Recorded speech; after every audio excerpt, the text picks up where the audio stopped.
Hi అండి, అందరికీ నమస్కారం. ఈరోజు నేను ఒక వృద్ధాశ్రమానికి వెళ్ళబోతున్నాను. అందుకోసం కావాల్సిన ఫ్రూట్స్, బన్స్ అవన్నీ రెడీ చేసుకుంటున్నానండి. నేను ఎక్కడ ఏ ఆశ్రమంకి వెళ్తున్నాను, అక్కడ ఎలాంటి వాళ్ళు ఉంటారు అనేది కాసేపట్లోనే మీరందరూ చూస్తారు. చూసారా, కావాల్సినవన్నీ ఇలా తీసుకొని బయలుదేరబోతున్నాను. ఇక్కడ కొంతమంది కళ్ళు లేని వాళ్ళు, అనాథలు, అలాగే కొంచెం దిక్కులేని వాళ్ళు అందరూ ఉన్నారని ఇక్కడికి నేను వస్తున్నాను. చూస్తున్నారా, ట్రస్ట్ దగ్గరికి అయితే నేను వచ్చాను. చూసారా, బోర్డు కనిపిస్తుంది కదా, స్వర్ణదీపం చారిటబుల్ ట్రస్ట్ వృద్ధులు, విద్యాంగులు అనాథాశ్రమం దగ్గరకు వచ్చానండి. ఇక్కడ 30 నుంచి 40 మంది దాకా ఉంటారని వాళ్ళు చెప్పారు. అందుకోసం నేను ఇక్కడికి ఫ్రూట్స్ అవి తీసుకొని వెళ్తున్నాను. చూడాలండి లోపల ఎంతమంది ఉన్నారు, వాళ్ళ పరిస్థితి ఏంటి అనేది. లోపలికైతే వెళ్ళాను.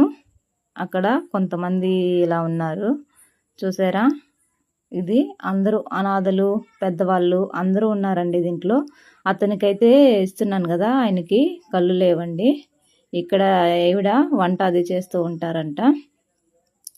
చాలా మేరకు ఇక్కడ ఉన్న వాళ్ళల్లో బ్లైండ్ వాళ్ళు ఎక్కువ ఉన్నారు. కాకపోతే నేను పోయిన అది ఆవిడికి కూడా కళ్ళు లేవండి. చాలామందికి కళ్ళు లేవు ఇక్కడ. ఇలాగే వీళ్ళు కొంతమంది ముసలోళ్ళు ఉన్నారు కదా, వాళ్ళకి కూడా ఏ దిక్కు లేక, ఇంట్లో పిల్లలు వాళ్ళు ఎవరు లేక అనాథల్లాగే ఇక్కడ వచ్చి ఉంటున్నారు. మిగతా వారు చాలామంది కూడా బయటికి వెళ్ళారని చెప్పారండి. అందుకే వాళ్ళందరినీ కలవలేకపోయాము. రోడ్ సైడు కొంచెం వాళ్ళు ప్రోగ్రామ్స్ అవి చేసుకుంటూ ఉంటారంటండి, పాటలు అవి పాడుతూ ఉంటారంట. అలా రోడ్ సైడ్ ప్రోగ్రామ్ చేసుకొని ఆ వచ్చిన డబ్బులతో ఇలా జీవనం సాగిస్తూ ఉంటారంట. బయటికి వెళ్ళలేని వాళ్ళు మాత్రం ఇక్కడ ఉన్నారు, వెళ్ళగలిగిన వాళ్ళందరూ మాత్రం బయటికి వెళ్ళిపోయారు. వీళ్ళకి ఇలా హెల్ప్ చేయడానికి నాకు కశ్మూర్లోని ఒకసారి నాకు హెల్ప్ చేశారండి కొంతమేరకు.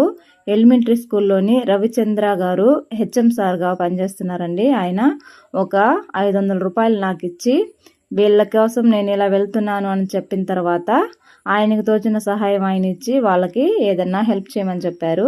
నిజంగా ఆ సారు బాగుండాలని ఆ భగవంతుని ప్రార్థిస్తున్నాను. మంచి మనసుతో ముందుకొచ్చి వీళ్ళకి నేను సహాయం చేయడంలో కాస్త నాకు హెల్ప్ చేశారు. ఇలా ప్రతి ఒక్కరూ మంచి మనసుతో వాళ్ళకి తోచిన సహాయం వాళ్ళు చేయాలని నేను మనస్ఫూర్తిగా కోరుకుంటున్నాను. వీలైనంత వరకు ఇలాంటి వాళ్ళకి కాస్త సహాయపడదామండి. కొంచెం సహాయం చేయడం వల్ల మనకు వచ్చే ఆనందం వేరే కదండి. అలా వారికి కూడా ఇలా ఎవరన్నా అప్పుడప్పుడు వెళ్ళి హెల్ప్ చేస్తూ ఉంటే వాళ్ళకి కొంచెం హ్యాపీగా ఉంటుంది. థ్యాంక్ యూ అండి. నమస్తే సార్, నేను స్వర్ణదీపం చారిటబుల్ ట్రస్ట్, ఇది మాది వేరేపాలెంలోని రైల్వే స్టేషన్ రోడ్డు దగ్గర ఉంది. దయచేసి మాకు ఏదైనా సపోర్ట్ చేయండి సార్, ప్లీజ్ హెల్ప్ మీ.